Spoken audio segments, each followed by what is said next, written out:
August 1 of 2025.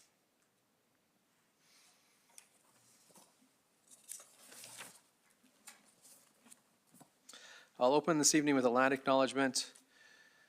The Medicine Hat Police Service and its Police Commission honor and acknowledge that we are situated on Treaty 7 and Treaty 4 territory, the traditional lands of the Siksika, Kainai, Piikani, Stoney Nakoda, and Tsuut'ina, as well as the Cree, Sioux, and Saulteaux bands of the Ojibwe peoples. We also acknowledge that we are on the traditional homelands of the Métis Nation. At this time, I would like to ask any commissioners that are present if they have any known conflict of interest based on the agenda that's been circulated. Seeing none, thank you. We will now move on to the swearing in of our new police commissioners. So Mr. Greg Keane has been appointed as a commissioner, and Chief Murphy will conduct his swearing in.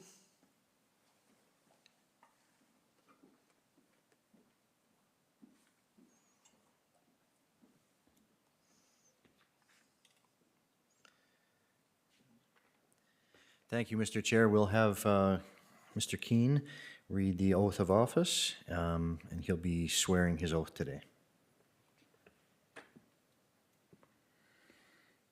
Should have brought my glasses. Yeah.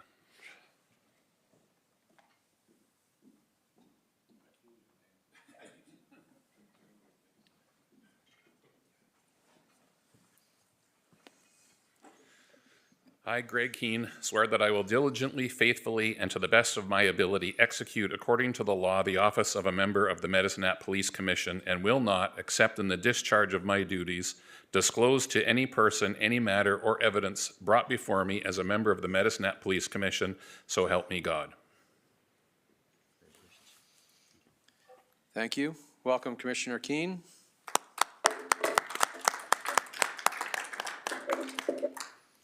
And our second appointment is Mr. Miles Thornson.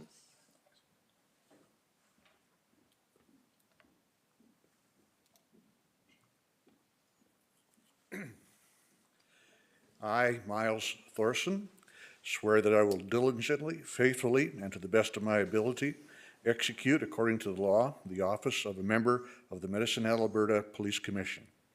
I will not, except in the discharge of my duties, disclose to any person any matter or evidence brought to me before as a member of the Medicine Hat, Alberta Police Commission, so help me God. Thank you. Welcome, Commissioner Thorson.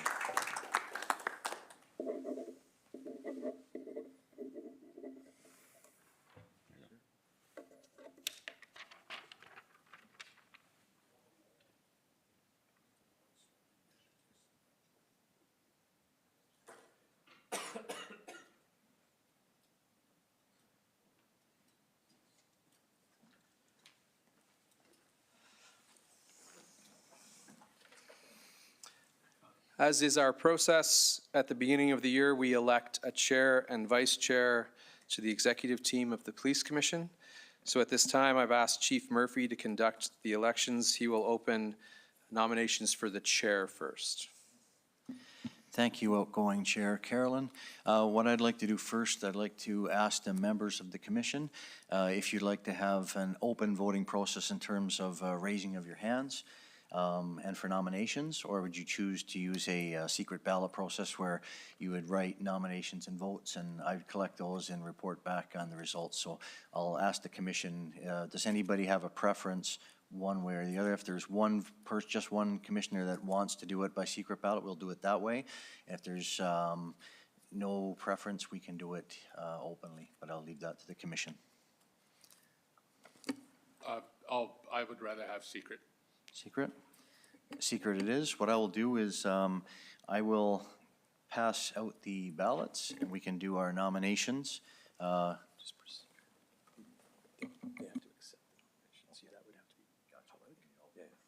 Okay, thank you, outgoing Chair Carolyn. What we'll do is we will do the nominations openly. So because we need to ask the individual that's nominated if they choose to accept the nomination or not. Just to make it a little more streamlined, and then we'll do the vote. I'll pass out the ballots, post that, and then we'll do it that way. So I'll first ask, are there any nominations for the position of Chair of the Medicine Hat Police Commission? Mr. Keane. Yes, I would like to nominate Paul Carolyn as Chair of the Medicine Hat Police Commission. Thank you, Mr. Keen. Mr. Carolyn, do you accept the nomination? I do. You do. Any other nominations for Chair of the Medicine Hat Police Commission? Seeing none, I believe Mr. Carolyn is acclaimed as the Chair of the Commission. Thank you. Okay. Mr. Chair, do you want to conduct the rest of the election No, for go the ahead, Vice Chief. Chair? Okay. Are there any nominations for the Vice Chair of the Medicine Hat Police Commission? Mr. Sir. I'd like to nominate Greg Keane for the position of Vice Chair. So Mr. Keen has been nominated. Mr. Keen, do you accept the nomination as the Vice Chair? I will. You do. Any other nominations for Vice Chair of the Medicine Hat Police Commission? Seeing none, Mr. Keen is acclaimed as the Vice Chair of the Medicine Hat Police Commission. And I will turn the meeting back over to Chair Carolyn. Thanks, Chief. Thank you, everyone. With that, we'll move on to our agenda for the evening. The agenda package was circulated.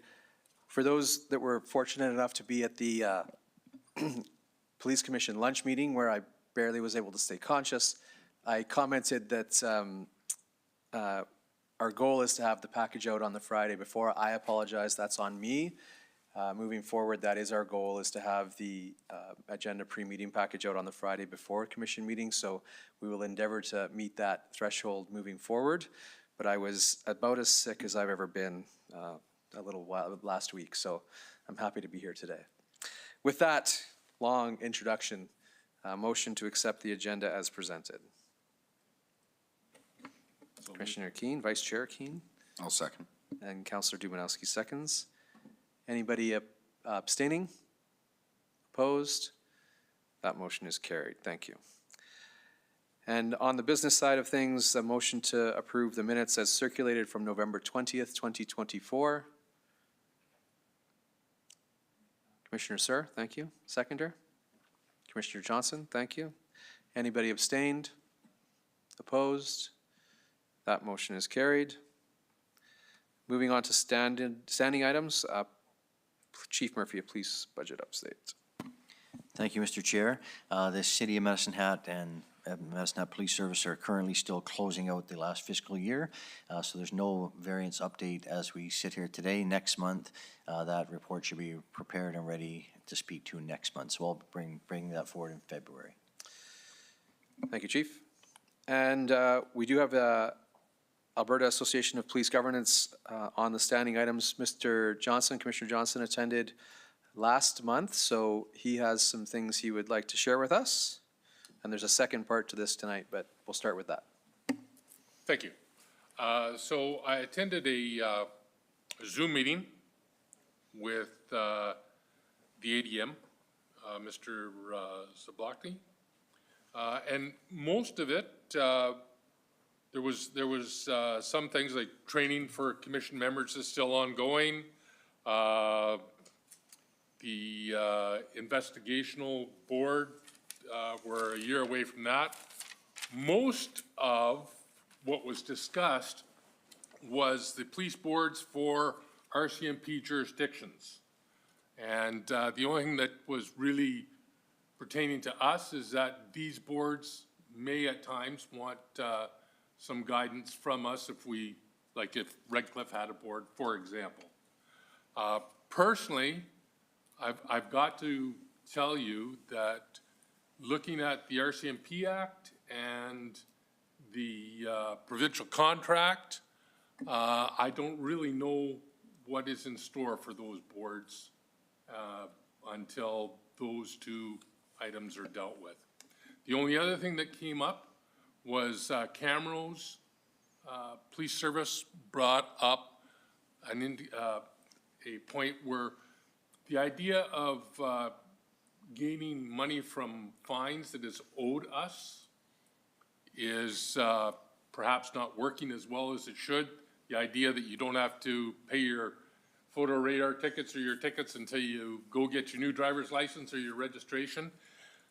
Camrose was saying that they're $700,000 in arrears of money that is owed to them. And my sense is that the organization may lobby to find out whether there's something that can be done for that.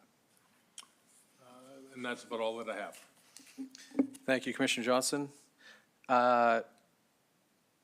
In somewhat of an appropriate segue, our last representative on AAPG was retired Vice Chair Gwendolyn Dirk. And so we do need an AAPG representative as part of the commission. And I'm just curious if anybody would like to put their name forward. I'll put my name to that. Thank you. Commissioner Johnson, is anybody else interested in that role? Seeing none, congratulations and thank you. We appreciate that. We'll move on to the Office of the Chief report, and Chief will start with some introductions. Thank you, Mr. Chair. I realized the commission had met our new deputy chief last week when he started, but I just wanted to take this opportunity to publicly welcome Deputy Chief Raj Saini. Welcome, Raj. Raj comes to us from most recently, he was the deputy chief in Nelson, British Columbia, and prior to that, most of his service in his career was in Brantford, Ontario. So Raj brings a wealth of experience, and we are very happy to have him as part of our team. So welcome, Raj. Thank you very much. And Chief, just quickly, on behalf of the commission, and Commission, feel free to jump in. I know the process was robust. I know you competed against some exceptional candidates, and you rose to the top. So we're very excited and very fortunate to have you join the executive team of the police service, and we look forward to what you can all accomplish together. Thank you, Chair. And Mr. Chair, would you like me to continue with the reports? Please go ahead. And what I'll do, since we're at the start of a new year and we have one new member on the commission and one new commissioner, but I'm just going to do some introductions for our team. So you've just met, obviously, Deputy Chief Saini. I'll start at the far end as Rita Sittler. Rita's our Manager of Police Business Services. Next to Rita is Jason Graham. He's our inspector in charge of operations and operational services. And then Inspector Joe West, investigative and support services. So the reports that we have, you'll notice that we don't have a deputy chief's report. It's what I mentioned in the closed meeting. What our intention is to do is the Office of the Chief, operations and investigations will continue to report as is.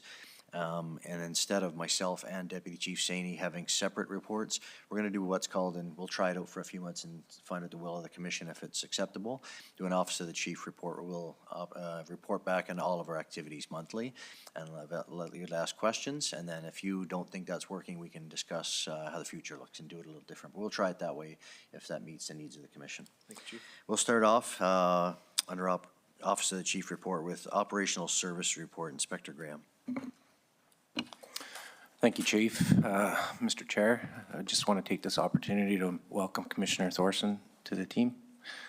Thank you. With regards to December, I can report on a couple incidents that is of note for the Commission. On December 8th, late in the evening, we had a request from the RCMP Redcliffe Detachment to our patrol section with regards to a weapons complaint that they had on a rural property south of Redcliffe. They needed assistance with members out there, and we sent out a drone unit as well as a canine unit.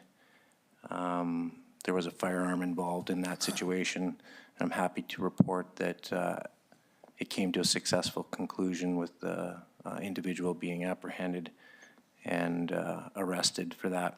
And I believe, based on my conversations with Staff Sergeant at the RCMP, that we were instrumental in assisting with that call because they were waiting for further resources to come and help them out.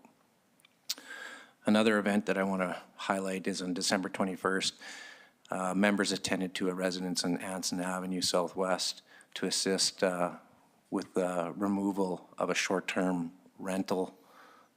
People that were renting a property out there. An overdue renter was there and was refusing to leave. Upon arriving at the scene, the location, 3 individuals were located in the property, one of which had a Canada-wide warrant for being unlawfully at large. This male and 2 other individuals were arrested on the scene, But during this time, the individuals were found to have 2 loaded firearms and ammunition, cocaine, and evidence of drug trafficking in the home as well. I also want to just highlight that in December, we did initiate a traffic initiative under the check stops for the holiday season. We had 5 evenings where we had check stops leading up to New Year's Eve. We stopped and so we basically checked 2,540 vehicles. We were able to only had 6 IRS impaired fails, 3 warnings, and 2 novice IRS suspensions. I can say that those numbers, we would classify those as being very successful given the number of vehicles that we had stopped. That'd be it for me. Thank you. Any questions for Inspector Jason Graham? Councilor Janowski. Yeah, through the chair, Inspector Graham, thank you for touching on the part of the report regarding the holiday check stops. I can tell you as much as historically people would fear those things, and I'm being cavalier a little bit, but not because drinking and driving was permitted years ago, but it was a different culture. Roll that forward even 10 years ago, the whole attitude around it, and appropriately so, has changed. The margins are gone, and appropriately so. So the viewing of a service or the likes of MAD, Mothers Against Drunk Driving, and other groups in the past who have contributed to the efforts and the funding of these check stops, I think these are welcomed by the community. I heard lots of great positive feedback from public on this, and being the weather contributed as well, which is wonderful. But regardless, most of us, if not all of us, were in a warm environment when that was occurring. But I know people who went through them, and they felt it was done very responsibly. It wasn't too much of an effort or going out of their way to move through it appropriately. So I just want to give an accolade to the service for doing those, because I think there are times in the past where, to some extent more of them occurred and less of them occurred. And I know it's due to a number of variables, but I think the public, it adds to the confidence the public has in ensuring there aren't drunk drivers on the road. My only question would be, or recommendation would be, when we're using acronyms, if this is a public report, most people don't know what IRS, I can't even tell you right now off the top of your head what it stands for. So if we want this to be truly a public-facing document, we need to ensure the acronyms are clearly delineated at some point. The only other thing I will ask, and maybe you touched on it, but the regulation and warnings given, what would be the values of those warnings? Is it all that they had alcohol in their breath, but they passed the test? What constitutes a warning under the check stop? Thank you for those words. To speak to that, it would be like with regards to vehicle equipment, maybe a burnt out headlight. So it could be a that variety of nature. things. Yeah. Yeah, Okay. I'll end there, but thank you for answering that. certainly. Thank you. And Councillor, so for IRS, and apologies for the acronym, but just for anybody watching right now, the public's information, those are immediate roadside sanctions, and that's the administrative program through the province of Alberta. Welcome. Thank you, Chief. Vice Chair Keen. Yes, thank you. Through the chair, it might just be good if someone from the service, and the reason I'm asking this, I had a couple of phone calls in the last number of months from people that were upset that a breath sample was demanded from them. And so there's still maybe some people that just from an educational perspective aren't aware of a mandatory breath sample. So maybe someone from the service could just talk a little bit about that and the reasoning behind it.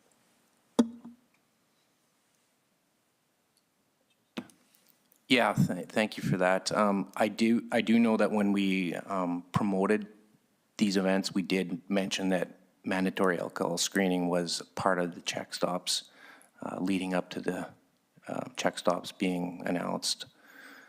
Perhaps after these events, we could clarify it again, just for people that were curious as well. And Mr. Keane, the mandatory alcohol screening has been in place in Canada for a few years now. And what we can do besides maybe a public campaign to get information back out there if there's people, because people forget, and if it's people that regularly aren't involved in these things, they just might not know about it. We can actually have someone from our traffic unit come and do a presentation to the commission in a public setting, just so people could see it if they so choose to see it, and just get the information out there.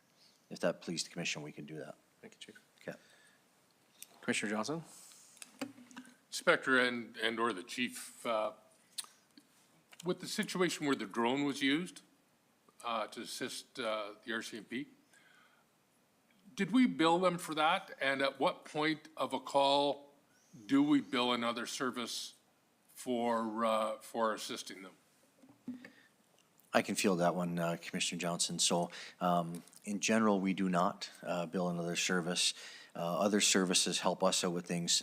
An example would be during the Check Stop campaign, members of the Alberta Sheriffs helped us out with that, as did the RCMP.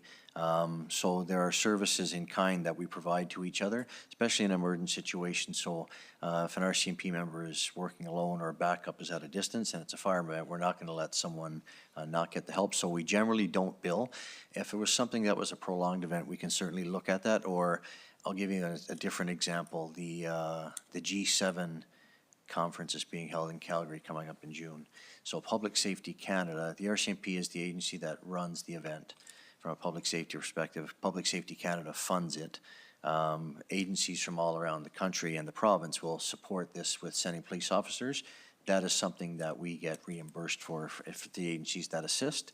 Day-to-day operations, we tend not to, but if it was protracted, we could certainly look into that. But we tend to do services in kind, so at some point we may need their help. You're welcome. Any other questions on the operational services report for Inspector Graham or Chief Murphy? Seeing none, Chief, move on then if you like. Thank you, Mr. Chair. We'll move on to investigation and support services with Inspector West. Thank you, Chief. Just wanted to highlight in December some of the extraordinary care that goes into our sudden death investigations. So when a person dies outside a medical facility, the police are called, so we go to a whole spectrum of calls. A lot of the times, somebody's died at home, our patrol officers respond, the sergeant always responds as well, and a determination is made if there are extra resources they're going to need. And oftentimes, there's nothing suspected to be untoward, and there's a perfectly good explanation for the death. But when there's not, like I say, I think we provide extraordinary care in these types of investigations. We had several in December, but just a couple are highlighted here, where we had a female pass away in a hotel room under unexplained or suspicious circumstances, and in that, if the patrol resources can't sort of immediately explain the death to their satisfaction, and they're in constant communication with the medical examiner, they'll call out major crimes, they'll take over the investigation. And in the first one, there was nothing untoward, but it took some investigational steps to determine that. And of course, part of this is bringing closure to family members. Like I say, a great deal of care. Another one was on December 26th when a deceased male was discovered in the 10th Avenue Southwest area.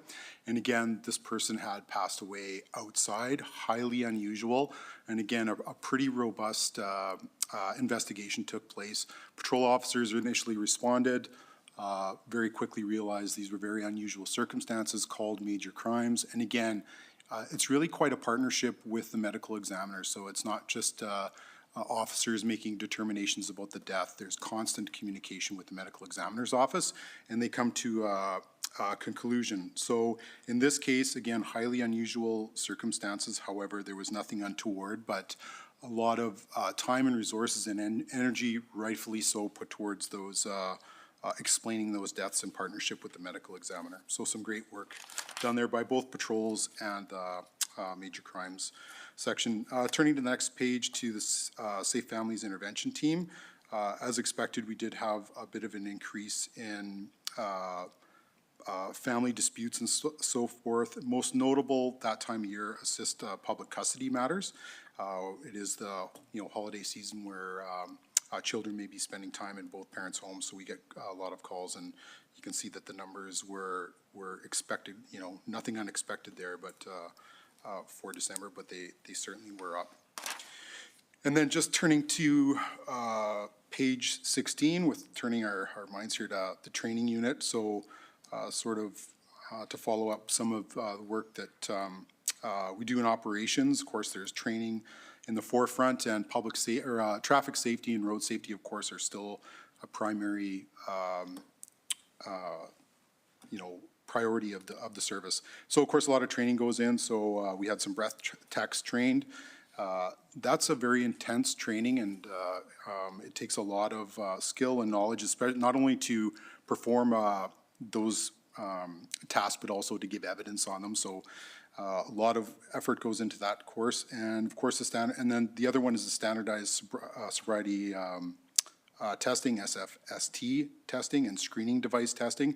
And this gives officers, so we train 6 officers, gives them the skills to detect both alcohol with a screening device and field sobriety testing for so that they can recognize if there's other types of substances other than alcohol on board, and what next investigational steps to take. So those are some of the highlights from the investigation and support section, and I'd be happy to answer any questions. Thank you, Mr. West. Any questions for Inspector West? Vice Chair Keen.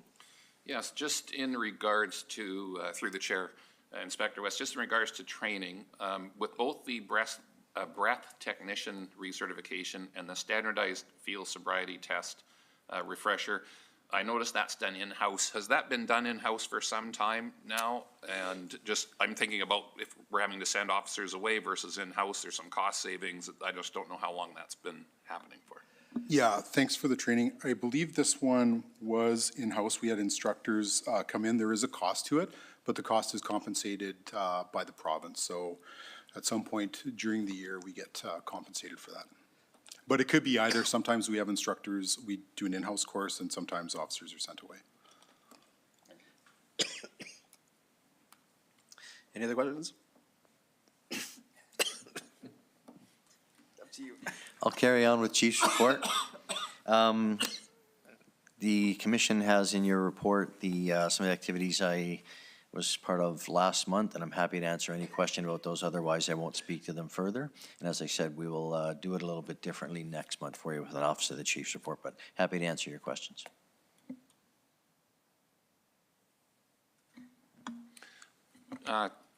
Through the chair, Chief, I just noticed on the, where is it here? I'm just going to find it. That there was some discussion with the Catholic School Board about some future possibly working together. Is there anything else you're able to share at this time about that? I can't share too much because it's up to the school board's going to do an announcement, but we're just working on a partnership with the school board and another entity in town just about some different programming. So it's a program that we certainly can't take credit for. I'll credit the Catholic School Board for that one. And they intend to have some information out publicly on that in short order here. Thank you.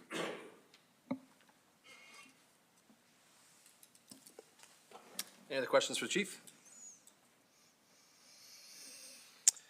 Seeing none, I jumped the gun, and we already have our AAPG member. So we will move into community consultation.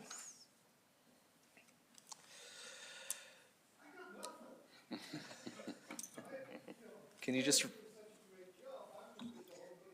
recite this yourself? Yeah. We are now going to move into the public consultation portion of the meeting. If there is a member of the public that is present, outside from an official media presence, who would like to pose a question or provide a comment to the commission. Thank you, Mr. Parkinson. I don't have to read the rest if you're not going to take the podium. With that, we have upcoming meetings on February 13th at 6 p.m. and then the following one is March 19th at 6 p.m., both in council chambers. With that, motion to adjourn the open session of the meeting. Vice Chair Keen, thank you. A motion that we go back into closed. Thank you, Councillor Dumanowski. With that, Mr. Parkinson, I'll have to ask you to depart. Thank you.